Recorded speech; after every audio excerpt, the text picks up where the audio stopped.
Overheard my GF27F tell coworkers I am 28M convenient, and she is basically single. Left that night with a note. AITA, I am basically single. He is just convenient, you know. That is what I heard my girlfriend of 3 years tell her coworkers yesterday. So I went home, packed my stuff in 4 hours, and left a note on the counter. You are not basically single anymore. You just are. Now everyone's saying I overreacted. AITA, I am Fletcher, 28, product manager at a tech company in Portland. Been with Brooke for 3 years, living together for the last 18 months. Things seemed solid. We split bills, cooked together, went hiking on weekends. Normal couple stuff. I was even starting to save for an engagement ring. Yesterday I left work early to surprise her with takeout from her favorite Thai place. Her office has an open floor plan, and I was walking toward her desk when I heard voices from the break room. Brooke was with 3 of her female coworkers talking about relationships and dating apps. One of them asked, "How are things with Fletcher?" That is when I heard her say it. I mean, I am basically single. He is just convenient, you know? He is reliable, takes care of stuff, makes life easier. But he is not the one. He is just there for now. They all laughed. I stood there for maybe 10 seconds trying to process what I had just heard. Then I quietly backed out of the building, threw the takeout in the lobby trash, and drove home in complete silence. I had 90 minutes before she usually got home. I packed everything that was mine: clothes, laptop, camping gear, books, personal documents, left all the shared stuff because I just wanted out clean, focused on essentials only. Then I wrote the note and left it on the kitchen counter where she would see it immediately. You are not basically single anymore. You just are. That is it. No signature needed. I was loading the last bag into my car when she pulled into the parking lot. She saw me with the bags and had this confused look on her face. Fletcher. What I walked past her without saying a word, got in my car, and drove away. She was calling after me, but I didn't look back. I am crashing at my coworker Sutton's place. He took one look at me and said what happened. I told him everything in about 2 minutes. His response, "You did the right thing. Stay as long as you need." My phone started buzzing 10 minutes after I left, Brooke calling and texting. I blocked her number. She has been trying to reach me through friends, and even tried calling from work numbers. I haven't responded to anything. Some of our mutual friends are saying I overreacted to one comment, and that I should at least talk to her. Garrett texted me this morning saying, "Dude, you should hear her out." But here is the thing. I know exactly what I heard. Convenient. Basically single. Not the one. For now. Those words keep playing on repeat in my head. Am I crazy for thinking there is no coming back from that? Or did I just blow up a 3-year relationship over something that might not have meant what I think it meant? Edit. Reading these comments is helping me process. A lot of you are saying convenient tells you everything about how she really saw the relationship. That is exactly how it felt when I heard it. Edit 2. For those asking, yes, I am sure about what I heard. It was her voice. She was maybe 10 feet away, and the words were crystal clear. No mistaking it. Edit 3. The note might sound harsh, but in that moment, it felt like the most honest response I could give. If she is basically single, now she actually is. Update 1, it has been a week, and Brooke has been relentless. She will not leave our apartment. My name's on the lease. She is calling from different numbers when I block them, sending emails, even showed up at my office twice. HR had to tell her to stop because it was creating a disruption. I haven't responded to a single message, but here is what really confirmed I made the right decision. Jade, one of Brooke's coworkers who was there that day, reached out to me. We met for coffee and she looked guilty as hell. "I should have told you before," she said. "This wasn't the first time she talked about you like that." Apparently Brooke has made multiple comments at work about me being a placeholder and how she is keeping her options open. Jade even saw her swiping through dating apps during lunch breaks. She doesn't think Brooke ever went on actual dates, but she was definitely window shopping. "I am sorry," Jade told me. "You seem like a good guy, and she didn't deserve you." Brooke's best friend Remy also tried calling me yesterday. She started with, "She is devastated. It was just girl talk. But when I said girl talk doesn't include planning your exit strategy from your relationship, she got quiet. Then Remy said, "She loves you. She is just scared of commitment." Then she should have been single, I told her. Not wasting 3 years of my life. Long pause. She really fucked up, didn't she? Yeah, she did. Even my sister Ember got dragged into this. Brooke showed up at her house crying, saying it didn't mean anything, and she was just trying to sound cool to her coworkers. Ember didn't let her in. "You called my brother convenient," Ember told her through the door. "You are lucky that is all you lost. I have started therapy to process this whole thing. First session ever, thanks to Sutton's recommendation. The therapist helped me realize I was ignoring red flags because I was so invested." Looking back, Brooke never initiated conversations about our future. When I would bring up long-term plans, she had changed the subject. She never called me her boyfriend around her work friends.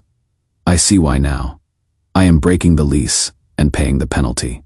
I want a completely clean break. Brooke's problem to figure out where she will live. The letter she left at Sutton's house yesterday was 3 pages of apologies, claiming she is insecure and was trying to fit in with her single coworkers. She promised to change, go to therapy, prove she values me. Begged for just one conversation. I read it, handed it to Sutton, and threw it away. "What are you going to do?" he asked. "Nothing. There is nothing to say." 2 weeks ago, I thought I was building something real with someone. Turns out I was just convenient while she figured out what she actually wanted. I am done being anyone's placeholder. Edit. Several people are asking if I feel vindicated by Jade's confirmation. Honestly, I just feel sad that I wasted 3 years on someone who saw me as a temporary solution to not being alone. Edit 2. The therapy is helping. Not just with this situation, but with recognizing that I was doing all the emotional heavy lifting in the relationship. She was just enjoying the ride. Update 2. 2 months since I left, and life is looking up. Found a great studio apartment in a different neighborhood, closer to work, and the hiking trails I love. Kept the furniture minimal by choice. Futon, desk, bookshelf, camping gear. It feels peaceful and intentional. Here is the kicker though. Brooke is already in a new relationship. My sister saw it on social media. I blocked her everywhere, but Ember couldn't help herself. 6 weeks after I left, Brooke was posting photos with some finance bro type guy. Fancy restaurants, wine bars, very look at us energy. When Ember showed me the photos, my first reaction was relief. Good for her. She got what she wanted. Someone who is not just convenient. Jade updated me when I ran into her at a coffee shop. Turns out the new guy worked in a different department at Brooke's company. She had mentioned him before to her coworkers. The timeline suggests she had her eye on him while we were together. Not cheating exactly, but definitely keeping options open like Jade said. Our mutual friend Garrett completely changed his tune after seeing how fast she moved on. He apologized to me properly. "Man, you called it. She wasn't grieving you. She was mad. She lost her safety net. I was the placeholder while she looked for an upgrade," I told him. "And she downgraded. That guy's a douche." I actually laughed at that. First time in weeks. Work has been good too. There is a new designer on our team, Willa, and we collaborate really well. She is competent, funny, doesn't need her hand held. Our project meetings have naturally turned into coffee hangouts. Though nothing romantic, I am still gun-shy about dating. But she is different. When I help her with technical stuff, she actually appreciates it instead of taking it for granted. Small thing. But after 3 years with someone who saw my reliability as a given, it feels revolutionary. I took a solo camping trip to Mount Hood last weekend. 3 days of hiking and silence to process everything. Realized I am not sad about losing Brooke specifically. I am sad I wasted 3 years on someone who never valued what I brought to the relationship.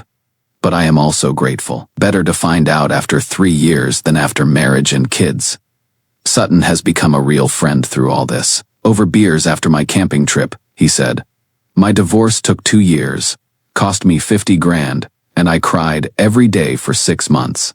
You lost 3 years and walked away clean in one night. You won, brother." I am starting to see it that way too. Edit. A few people asking about therapy progress. It has been huge, helped me recognize that I need to find someone who values me as a person, not just for what I can do for them. Brooke loved what I provided, not who I was. Edit 2. The speed of her new relationship confirms everything. She was already emotionally checked out and looking for the next thing. I just refused to stick around while she figured it out. Final update: 1 year since I walked out of that relationship, and I wanted to give you guys a final update since this community really helped me process everything. I am doing great. Got promoted to senior product manager. Still loving my minimal studio setup. Hiking every weekend. My relationship with my sister got even stronger through all this. She is proud of how I handled everything. Willa and I started dating about 6 months ago. We took it really slow. Friends first, then feelings developed naturally. The contrast with Brooke is incredible. Willa proudly introduces me as her boyfriend to everyone. Talks openly about future plans, like when we get a dog or if we move in together someday. Last week, she randomly texted me, "You are essential to my life." And I realized that is the first time someone has ever said that to me and meant it. As for Brooke, she got engaged to that finance guy after 9 months together. The wedding is apparently planned for this spring. I know this because Garrett still hangs with both social circles and gives me updates I don't ask for. According to him, they fight constantly about money and control issues. Ryan doesn't like her going out without him, and she complains to friends that he is too much sometimes. But she is committed to the wedding planning full steam ahead. We accidentally ran into each other at a brewery last month. I was there with Willa and friends. Brooke walked in with Ryan and their group. Eye contact across the room. She froze when she saw me. I gave her a polite nod and turned back to my conversation. Willa noticed and asked, "That her?" "Yeah, let's not make it a thing." She squeezed my hand. "You are mine now.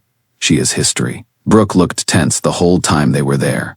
Ryan was loud and dominating their table conversation. She kept glancing over at us, watching me laugh easily with Willa. When she excused herself to the bathroom, she stopped by our table briefly. "Hi, Fletcher." "Hey, Brooke. Congratulations on the engagement." "Thanks.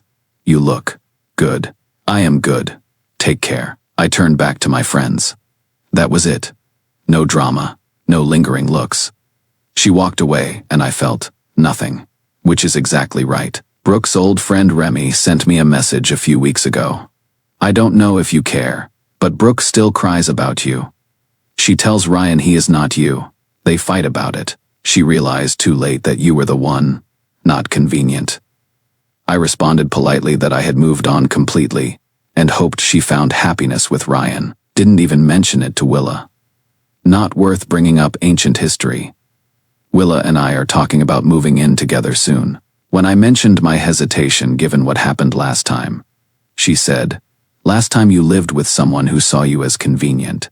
I see you as essential. That is the difference." Damn right she does. I graduated from therapy a few months ago. Therapist said I came in angry and confused, but left knowing my worth. The key lesson: if someone has to lose you to value you, they never valued you right in the first place. That note I left. You are not basically single anymore. You just are.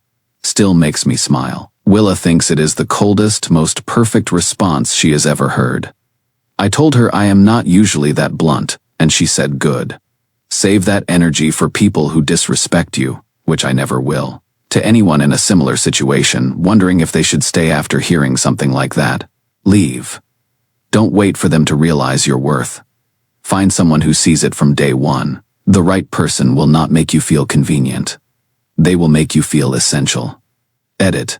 Thank you to everyone who supported my original decision a year ago. Walking away that night was the best choice I ever made.